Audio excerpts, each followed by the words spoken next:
अब इस वक्त की बड़ी खबर जानिए आप। महाराष्ट्र में शिंदे सरकार तो बन गई, लेकिन घमासान अब भी जारी है। दरअसल शिवसेना के चीफ व्हिप हैं सुनील प्रभु। सुनील प्रभु ने सुप्रीम कोर्ट का दरवाजा खटखटा दिया है। सुनील प्रभु ने याचिका में मांग की है कि जब तक सुप्रीम कोर्ट विधायकों की अयोग्यता पर फैसला ना दे दे, तब तक विधानसभा में नई सरकार के बहुमत परीक्षण पर रोक लगाई जाए। इस वक्त की बड़ी खबर जान लीजिए आप। शिवसेना की तरफ से अदालत का दरवाजा फिर से खटखटाया गया है।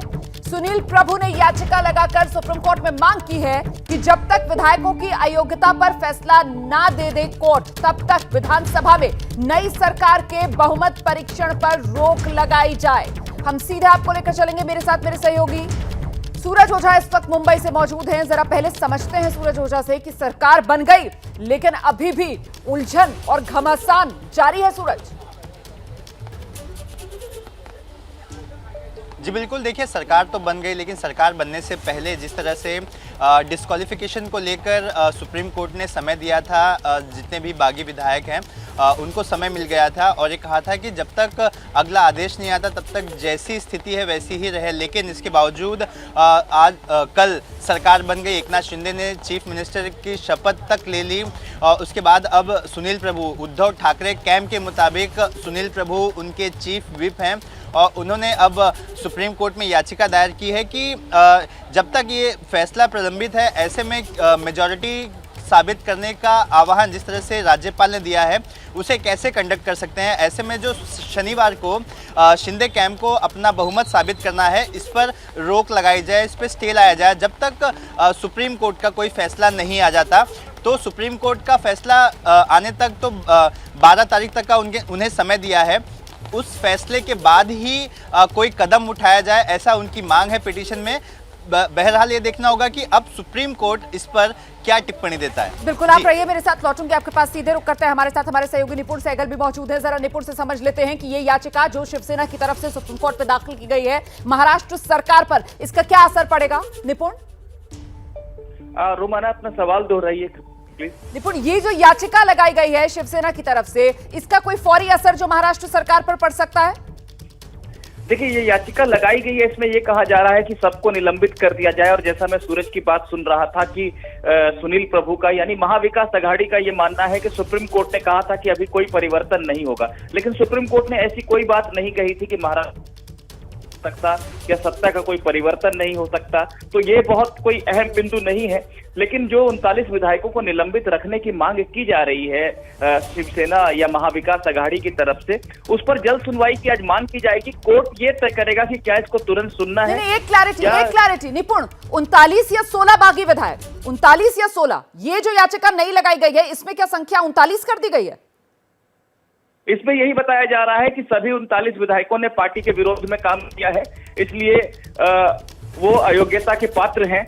हालांकि ये ओरिजिनल जो मामला था वो 16 का था, लेकिन अब 39 की संख्या बताई जा रही है कि सबने पार्टी के विरोध में काम किया है और इनको निलंबित किया जाना चाहिए और आगे इनकी अयोग्यता पर फैसला लिया जाना चाहिए। बहुत बहुत शुक्रिया निपुण सहगल इस तमाम अपडेट के लिए। तो पहले तो संख्या 16 थी जो शिवसेना की तरफ से बागी बताए जा रहे थे, लेकिन अब ये नई याचिका जो सुप्रीम कोर्ट में शिवसेना की तरफ से गई है, उसमें बागी विधायकों की संख्या पूरी 39 कर दी गई है।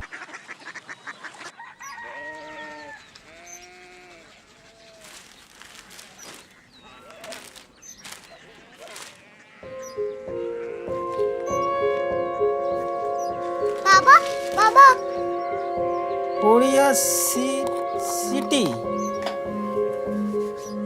जानी ना।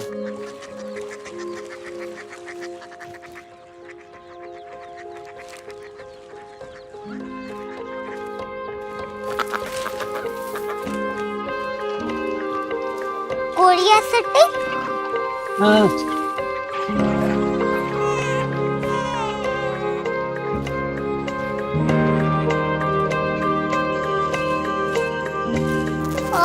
कोरिया सिटी कहाँ पे है? शहर अंग्रेजी लगे हैं।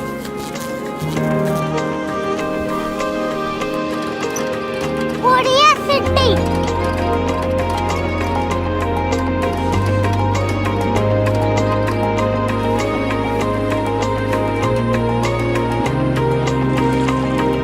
वो बहुत दूर है।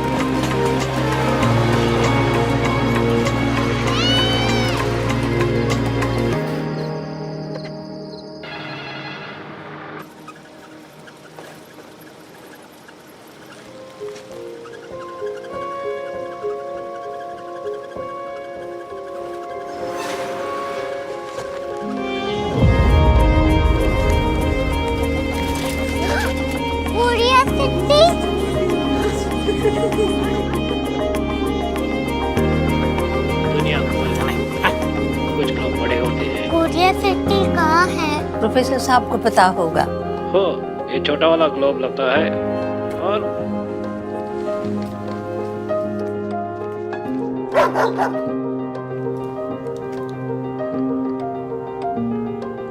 पता नहीं, मेरी बेटी से जाके मिल लो, शायद उसे मालूम हो।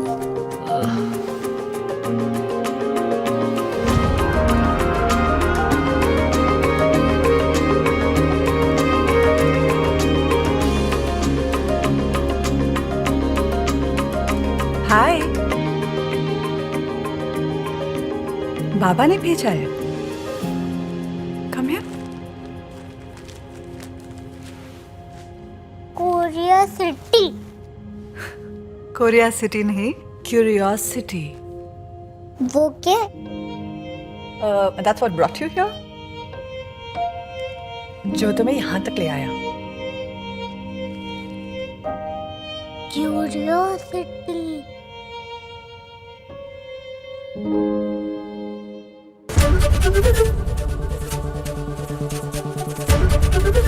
एबीपी न्यूज आपको रखे आगे।